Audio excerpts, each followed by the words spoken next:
আমরা এখন কাপ্তাই লেকে। কাপ্তাই লেকের এই সৌন্দর্য দেখার জন্য সারা বাংলাদেশের বিভিন্ন স্থান থেকে মানুষ ভ্রমণ করে। তেমনই আমরা এসেছি, অনেকজনই এসেছি। আমার সাথে আছে তপু।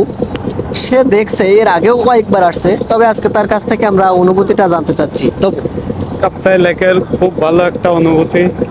এ জায়গা বউ বাচ্চা ফ্যামিলি নিয়ে আসা যায়, অনেক ভালো লাগে। অনেক কিছু দেখার আছে, অনেক বড় বড় পাহাড় আছে। সে জায়গা উঠে তার একটা অনুভূতি আলাদা। তো আপনারাও আসবেন। আপনারা যারা নৌকা ভ্রমণ বা পানি পথে ভ্রমণ করতে আপনাদের অসুবিধা হয়, তারা অবশ্যই নৌকার মাঝিকে বলে অবশ্যই লাইফ জ্যাকেট সংগ্রহ করবে। হ্যাঁ, অবশ্যই। হ্যাঁ, বাইরের একটা পরিবেশ খুব সুন্দর। মনে আছে যেন আমরা বাংলাদেশে নাই। এমনি তো বাংলাদেশ না নদীমাতৃক দেশ, তারপরেও এই জায়গা আসলে আরো সৌন্দর্য বেশি মনে হয় যে নদী আমাদেরই বুকের পথে চলতেছে।